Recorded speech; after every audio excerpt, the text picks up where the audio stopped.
teman-teman semuanya. Apa kabar? Oke, di video kali ini kita akan membahas satu topik yang sangat-sangat spesial, yaitu topik yang berkaitan dengan coronavirus. Ya, seperti yang Anda ketahui, kalau Anda lihat di laptop saya ini sekarang tanggal 30 Maret tahun 2020 jam 1 siang di New York. Dan pada saat ini saya dalam kondisi lockdown. Jadi kota New York ini adalah kota dengan apa ya, kota dengan pusat penularan atau kota dengan penderita virus corona terbesar se-Amerika. Jadi kalau data ini saya tidak salah ya, 100.000 sekarang sudah pasien corona yang ada di se-Amerika. 30.000 itu ada di New York. 30.000 itu ada di New York. Jadi New York ini benar-benar tempat pandemik, tempat yang menjadi episentrumnya, pusatnya dari penyebaran corona. Karena itu saat ini di New York di lockdown kotanya. Jadi kita nggak bisa keluar kota dan semua penduduk di rumah. Ekonomi lumpuh, tidak ada seorang pun di pinggir jalan. Kalau Anda bisa melihat ke arah sana, itu mobil-mobil semuanya parkir, nggak ada yang keluar, jalanan sepi. Hanya toko yang menjual kebutuhan pokok masih tetap buka, tapi restoran udah tutup, kafe tutup, semuanya tutup. Dan ini ada suatu kejadian yang belum pernah dialami oleh siapapun sebelumnya di sini. Suatu keadaan di mana kota New York benar-benar tidur. Jadi kalau kita ngomong New York dikatakan sebagai city that never sleep, kota yang nggak pernah tidur, sekarang akhirnya tidur juga kena corona itu.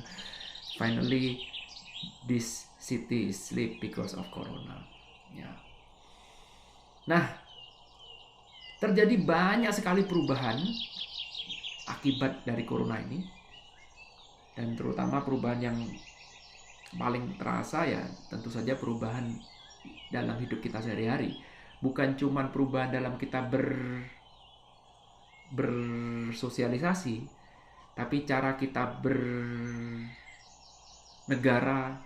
cara kita berpolitik, cara kita berekonomi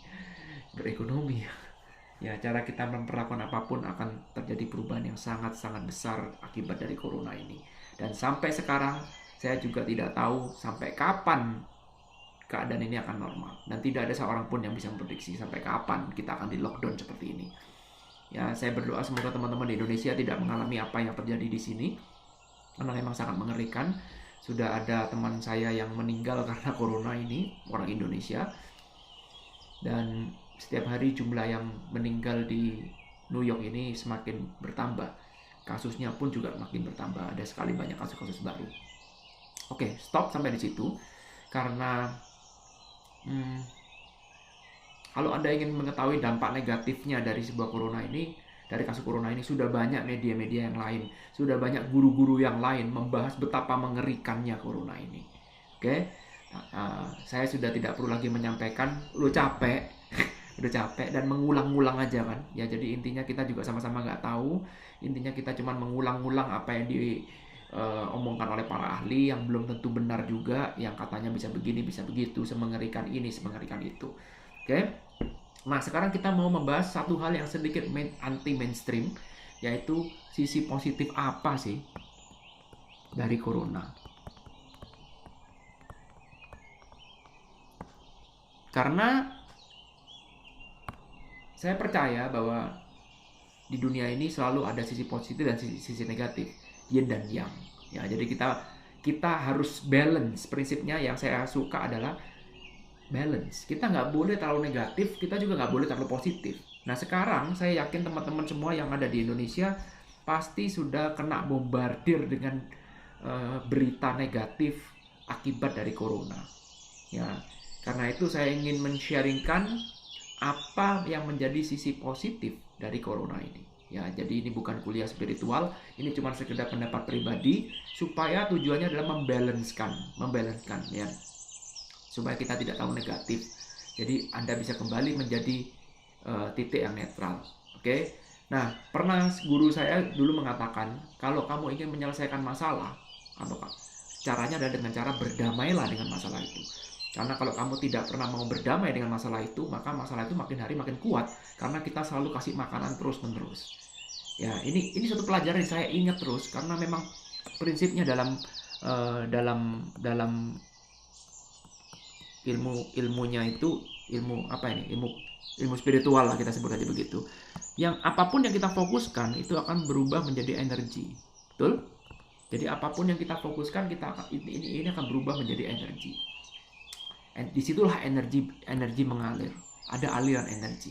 Jadi kalau kita fokusnya ke satu hal yang negatif terus, maka yang negatif itu akan terus menjadi kuat, semakin kuat, dan kita nggak akan pernah bisa lepas dari situ, dari permasalahan itu, karena syarat supaya kita bisa lepas dari masalah itu adalah kita harus lebih besar daripada masalah itu. Dalam tanda kutip ya.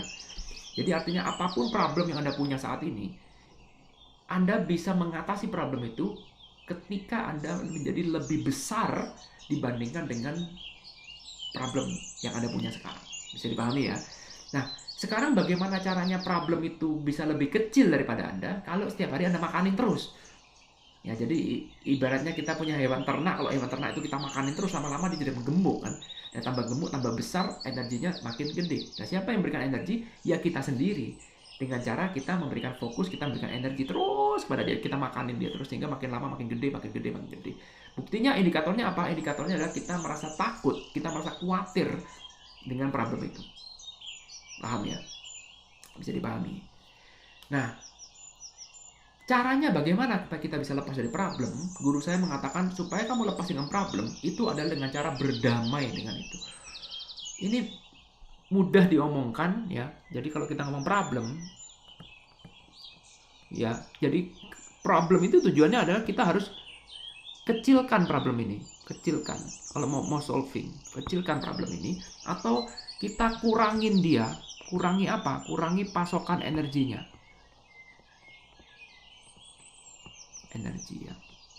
Kurangi pasokan energinya. Barulah kemudian dia akan mengecil, dan kemudian barulah kita bisa melewati problem itu. Nah, sekarang kalau kita lihat bagaimana caranya kita mengurangi atau mengecilkan problem dengan cara berhenti memberikan fokus, berhenti memikirkan problem itu. Anda mungkin bertanya sekarang, nggak masuk akal. Teori gampang Pak. Ya, sekarang contoh sederhana problem tentang duit, tentang finansial. Mulai dari mata melek sampai mata tidur. Yang dipikirin itu terus, betul? Betul ya? Sehingga kalau Anda pikirkan itu terus, maka fokus Anda ke situ terus. Ya, pernahkah Anda meluangkan waktu untuk tidak memikirkan masalah? Nggak pernah. Seolah-olah hidup ini hanya untuk memikirkan masalah, betul? Karena kalau masalah itu makin akut, dan semakin Anda pikirkan, masalah itu bukan tambah selesai, tapi masalah itu makin kuat. Anda makin terjerumus masuk ke dalam, makin dalam. Dan ketika Anda dengan mental seperti itu mau menyelesaikan problem itu, maka semua yang Anda lakukan akan membawa Anda lebih dalam lagi terjerumus. Karena dasar berpikir Anda adalah Anda lagi berada di dalam masalah. Oke, ulang lagi. Bagaimana cara mengerjakan energi gampang? Dengan cara tidak memikirkan masalah. Jadi kurangi fokus alias ya, bagaimana cara mengurangi fokus? Dengan cara tidak memikirkan masalah.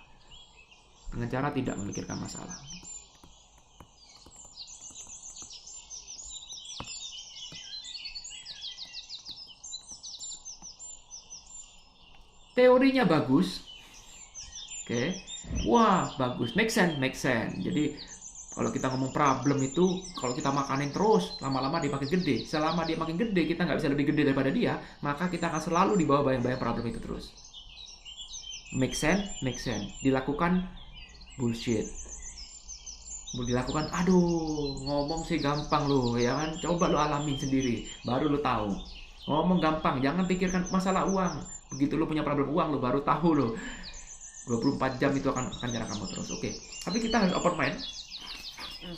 Gatel hidupnya ya. Kita harus open mind. Oke, open mind bahwa cara seperti itu ada, cara seperti itu bisa. Oke, kita terus bertanya, kita terus mengeksplor diri, bagaimana caranya supaya kita tidak mengurangi fokus atau supaya kita tidak mikir masalah itu, menyetop energi. Ini kan namanya bagian dari mengurangi energi, betul? Bagaimana caranya? Caranya adalah dengan cara berdamai dengan kejadian itu. Wow, ini suatu penemuan atau suatu ilmu yang sangat-sangat luar biasa. Ini diajarkan di Ho'oponopono juga. Jadi ketika Anda bisa berdamai dengan problem itu, maka otomatis Anda sudah tidak lagi memikirkan orang itu lagi. Contoh sederhana, memikirkan problem itu lagi. Contoh, misalkan saya sekarang benci sama si A. Si A ini orang yang paling bajingan sedunia lah. Dia itu melakukan hal yang negatif, pokoknya hal yang jelek-jelek pada saya. Maka apa yang terjadi? Semakin saya benci dengan si A ini, maka setiap hari saya mikirin dia, betul? Apalagi sekarang zaman sosial media. Nah, jadi sekarang si A ini bisa muncul di sosmed saya. Jadi seperti Facebook itu tahu siapa yang saya benci. Nah, jadi muncul terus. Akibatnya apa? Saya memantau kehidupannya si A ini terus. Dia beli mobil baru, saya lihat, saya komentar paling hasil korupsi. Kemudian dia naik jabatan, bilang, orang seperti itu tidak berkualitas, paling cuma hoki. Kemudian dia menang lotre, saya komentar negatif. Terus tiap kali dia ngapain aja, saya akan komentar terus. Nah, jadi hater. Ya, perhatikan, hater itu juga orang yang terlalu benci. Ya, coba lihat kalau Anda menjadi hater itu adalah orang yang paling sayang pada diri Anda. Karena apa? Setiap kali Anda komentar, tiap kali Anda melakukan sesuatu, itu pasti dia yang lihat pertama. Dia perhatian banget kan. Sehingga apa akibatnya? Akibatnya ya itu tadi. Akibatnya ya dia akan terus memberikan perhatian pada apa yang dia benci. Dan itu menambah penderitaan dia. Jadi kasihan loh, jadi hater itu kasihan. Karena semakin dia menyalurkan kebenciannya, itu sebenarnya menambah ketidakbahagiaannya dia. Ya, menguras energi besar sekali, dan dia rela melakukan itu untuk orang yang dia benci. Ya, kembali lagi. Sekarang kalau saya membenci si A ini, terus saya benci, maka kemudian semua kontennya dia, semua apapun yang dia lakukan saya benci semua, saya kritik semuanya, saya nggak suka sama dia. Tapi semakin saya nggak suka, semakin saya kepengen tahu dia lagi ngapain, betul? Nah, godaan untuk kepengen tahu dia mau ngapain ini makin gede. Jadi saya makin nggak suka, saya makin gede, saya pengen tahu terus. Ya, akibatnya apa? Saya nggak bisa menang dari kebencian saya ini. Makin hari saya semakin enek, semakin muak melihat dia, dan semakin tidak bahagia. Semakin tersiksa hidup saya melihat si A. Betul? Sampai satu saat, kemudian saya berdamai dengan si A ini. Misalkan saya meminta maaf ke dia, atau kemudian kita membangun pertemanan lagi, kita makan malam bersama lagi, kemudian kita berdamai lah intinya. Maka apa yang terjadi setelah saya berdamai? Entah kenapa, sekarang saya melihat si A bikin konten biasa aja, dan lama-lama si A-nya akan hilang dengan sendirinya. Artinya, saya akan melihat kontennya dia tidak relevan dengan hidup saya. Mungkin saya akan mencari konten orang lain yang relevan dengan hidup saya, yang saya butuhkan dalam hidup saya. Misalkan kontennya si A-nya ada tentang ngeprank orang, misalkan. Saya lagi tidak butuh hiburan untuk ngeprank orang, saya mungkin lagi butuh hiburan untuk belajar saham, misalkan. Maka pelan-pelan si A ini akan saya tinggalkan. Karena saya lagi nggak butuh dan saya lagi belajar saham, maka pelan-pelan saya akan bergeser perhatian pindah ke yang lain. Dan ketika si A tidak mendapatkan perhatian, apa yang terjadi? Dia makin kecil. Dan skenario itu tidak akan mungkin terjadi kalau saya belum berdamai. Paham? Masuk akal ya? Lalu caranya berdamai bagaimana, Pak? Caranya berdamai bagaimana? Oke. Caranya berdamai, salah satu cara yang paling saya ingat dari guru saya adalah coba Anda pikirkan masalah Anda, lalu cari apa sisi positifnya. Oh my God, ini luar biasa. Ini cara yang sangat-sangat powerful. Kalau selama ini kita selalu mencari sisi negatif dari sebuah masalah, jadi masalah ini bikin hidup kita menderita, sekarang kita akan mencari sisi positifnya dari masalah ini. Gak mungkin Anda gak nemu. Ya, gak mungkin bilang, Pak, masalah ini gak ada sisi positifnya. Oke? Apapun masalah Anda, seberapapun hidup Anda, sekacau apapun, segila apapun hidup Anda, pasti ada sisi positifnya. Ya, kalau Anda ngomong nggak ada, Anda belum menggali aja. Dan semakin Anda gali, terus Anda gali, Anda fokus ke positifnya daripada ke negatifnya. Jadi Anda memberikan fokus ke sini, maka apa yang terjadi? Aliran energi, ketika di sini rumusnya dicatat, ya. Kalau Anda fokusnya ke sisi positifnya, maka artinya aliran energi akan masuk ke sisi positifnya. Anda akan lebih mudah berdamai dengan masalah itu. Dan boleh percaya tidak percaya, masalah itu akan selesai dengan sendirinya. Anda akan pelan-pelan mulai cari sisi positifnya. Semakin Anda sering, semakin Anda fokus ke sisi positifnya, terus positif, lebih banyak positif, akan Anda lebih mudah berdamai. Maka pelan-pelan Anda akan mengurangi fokus yang tadinya pada masalah itu kepada hal yang lain. Akibatnya apa? Masalah itu kehilangan energi, makin hari makin kecil, dan setiap kali dia meminta energi, Anda tidak merespon.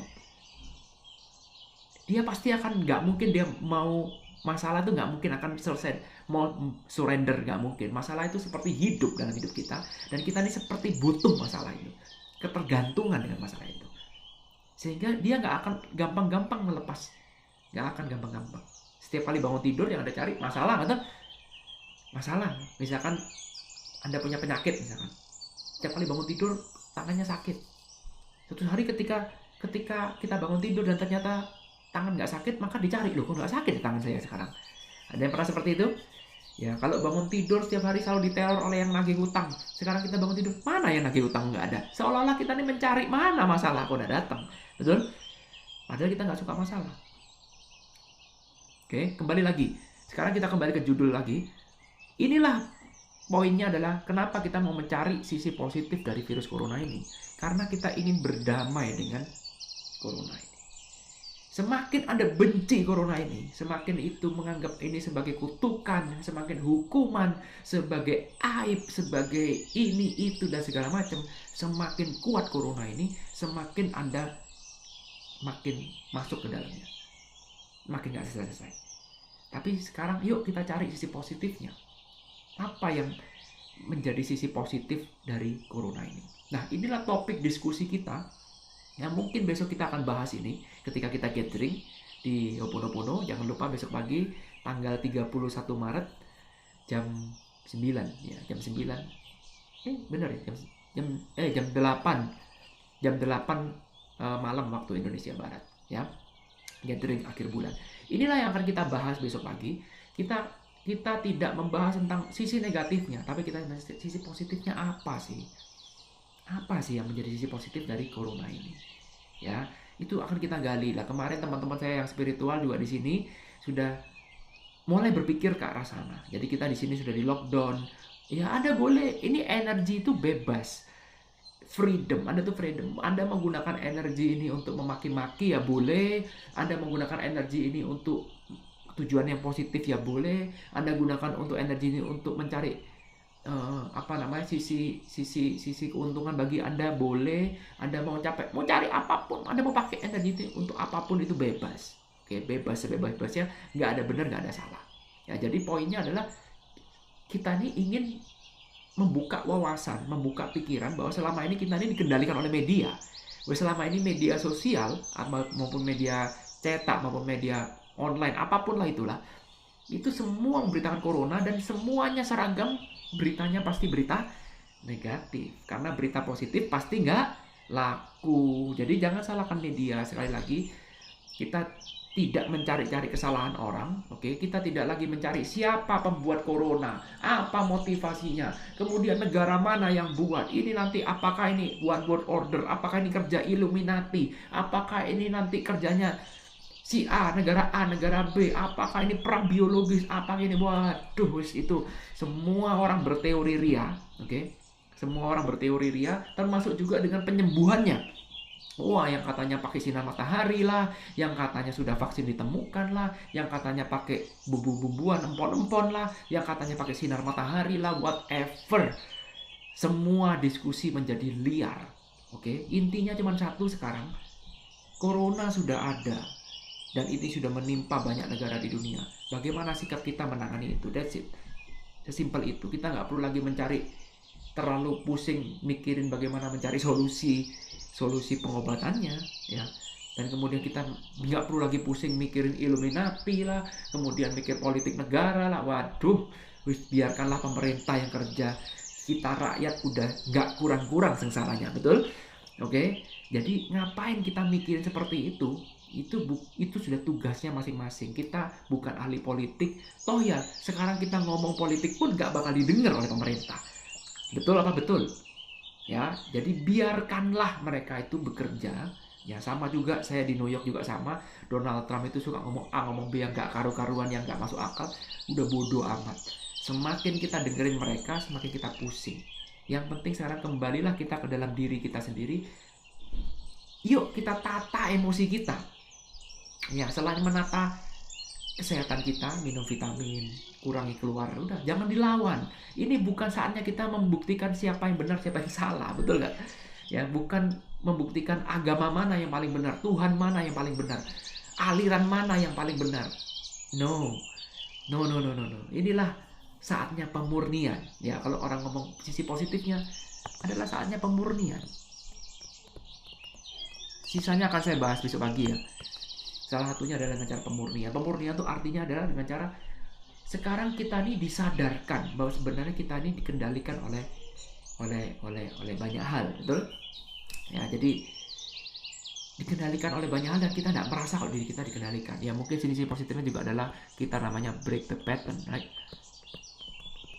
Kalau selama ini ya, kita begini begitu, kita tiap pagi pasti bekerja, ya, nggak punya waktu buat anak, dan kemudian sekarang kita punya banyak waktu buat anak, nggak punya waktu buat baca buku, nggak punya waktu buat bersih rumah. Sekarang saatnya bersih rumah. Tapi Pak, uangnya, tapi jangan pakai tapi dulu lah, just do, enjoy. Ya, nanti itu akan muncul semuanya kok, akan muncul solusinya, akan muncul ketika Anda lagi relax. Hari ini Anda tidak bisa lari dari manapun kecuali Anda sekarang memulai hidup baru, reset total. Ini yang disebut pemurnian, berarti reset total. Oke, makin seru kan? Ya, ini video udah 21 menit. Ada banyak sisi positif dari corona. Saya nggak bahas semuanya secara langsung, tapi kita akan bahas itu besok pagi. Jadi materi kita. Yuk, kita berhenti ngomong sisi negatif dari corona. Sudah nggak kurang-kurang lah. Ya, kita tahu korbannya banyak. Kota di lockdown, ekonomi rusak. Ya, sudah. Stop. Udah enak dengar seperti itu. Ya, mari kita sekarang bahas yang sisi yang positif. Supaya apa? Supaya Anda bisa menerima corona ini dengan lapang dada. Ya, itulah hidup. Itulah hidup. Oke, jadi hidup ini ada banyak hal dalam hidup ini yang memang tidak semuanya bisa kita kontrol sama mau kita. Betul? Disinilah kita bisa belajar banyak hal dari kasus corona ini. Karena ini benar-benar shifting, benar-benar mengubah. Saya juga nggak tahu kenapa 2020 ini saya punya tema shifting. Sejak awal kalau ada ikuti video saya, target 2020 saya akan melakukan shifting. Shifting itu adalah berubah total, merubah cara berpikir dan segala macam. Sekarang saya sudah melakukan meditasi, saya ajarkan kuliah spiritual, saya sharingkan apa yang saya tahu supaya teman-teman bisa ngikut. Ternyata shifting itu bukan cuma di dalam diri saya, ternyata lingkungan di luar saya pun juga shifting. Bayangkan, belum pernah sekalipun di New York City ini sampai lumpuh total seperti ini. World Trade Center sekalipun kemarin tahun 2011 nggak sampai lumpuh seperti ini. Ini di Manhattan benar-benar nggak ada orang jalan, nol. Wow, bisa Anda bayangkan segila apa. Jadi semua orang sekarang riset. Jadi kita inilah saatnya kalau Anda tahu memanfaatkan energi ini, inilah saatnya Anda bisa jadi mengalami lompatan yang luar biasa dalam segala bidang, termasuk juga dalam bidang ekonomi. Ya, termasuk juga dalam bidang ekonomi. Ya, inilah saatnya kita bisa menjadi pribadi yang baru, menjadi orang yang baru, menjadi shifting dalam hidup kita dengan power yang sangat-sangat luar biasa kalau kita tahu caranya. Bagaimana cara taunya? Dengan cara kita menerima dulu, supaya kita tidak dalam survival mode, supaya kita bisa dalam kondisi relax dan kita bisa memanfaatkan energi itu untuk kebaikan dan keberuntungan kita. Masuk akal? Pastikan Anda menonton besok pagi, pastikan karena kita akan diskusi. Ini materi sudah dibawa, sudah didiskusikan di grup spiritual di Amerika, dan saya akan men-sharingkan besok pagi kepada teman-teman. Saya akan mengajak teman-teman di Indonesia untuk juga tersadarkan, mencari hal yang positif apa dari corona. Topik yang anti mainstream, karena kalau ini dimasukkan dalam YouTube pasti nggak laku. Ya, kalau Anda isinya cuma nakut-nakutin, pasti laku. Wah, ini nanti krisis, nanti begini, wah itu laku banget, pasti banyak peminatnya. Ya, jadi jangan heran kalau lihat video YouTube saya nggak berapa laku, karena ini bukan hiburan, materinya pun juga bukan sesuai dengan apa yang orang kebanyakan mau. Saya bisa aja bikin materi isinya nakut-nakutin. Saya nggak kurang-kurang materi untuk nakut-nakutin Anda, tapi saya buat apa? Gitu. Nggak ada guna, betul? Karena saya yakin Anda sudah nggak kurang-kurang ketakutannya, nggak kurang-kurang suplai beritanya, nggak perlu lagi saya nambahin yang itu. Saya mau membalancekan apa yang ada dalam pikiran Anda supaya Anda bisa kembali normal, supaya Anda bisa kembali sadar. Itu aja. Oke, sudah 25 menit. Besok kita lanjutkan. Jangan lupa besok pagi bagi teman-teman yang mau ikut meeting gratis, semua member praktikal Ho'oponopono boleh ikut. Caranya gampang, Anda tinggal masuk ke grup, Anda lihat di sana ada yang live, Anda tinggal masuk, Anda boleh chatting. Ya kalau Anda nggak bisa muncul iklan, nggak bisa muncul, Anda nggak bisa muncul, mungkin ada acara dan segala macam, bisa juga nanti rekamannya akan saya masukkan ke dalam YouTube. Oke? Semoga di Indonesia selalu baik-baik saja, tetap tenang, jaga kesehatan, lebih baik di rumah, jangan hindari tempat-tempat yang umum. Dan kalau memang terpaksa harus keluar, cepet-cepet mandi, bajunya cuci dan cepet-cepet mandi, karena virus ini takut sama sabun ya, air dan sabun. Dan ketika keluar gunakanlah sarung tangan dan masker. Masker itu bukan berarti ngalir udara, tapi supaya tidak garuk-garuk seperti saya tadi itu, garuk-garuk begini, tegangan telinga, pegang-pegang mata, itu yang tempat sarana virusnya masuk. Nah, yakinlah bahwa ketika imun tubuh Anda lagi kuat, virus itu nggak akan berdaya masuk ke dalam tubuh Anda. Oke, supaya imun tubuhnya kuat, minum vitamin dan jaga pikiran. Jaga pikiran berarti apa? Mulai sortir berita, ya, mulai bikin berimbang. Karena itu besok pagi saya akan ajarkan. Yuk kita cari, saya ubah pola pikir Anda. Yuk kita cari sisi positifnya apa sih corona ini. Ternyata ada loh, banyak loh. Oke, kita bahas besok pagi, ya. Jadi ini pemurnian dan juga ada juga alam yang semakin bersih udaranya. Ya, ini adalah disaster bagi manusia, tapi ini adalah berkah bagi binatang. Berkah bagi alam semesta. Oke. Sampai ketemu besok pagi. Bye. Thank you. I love you.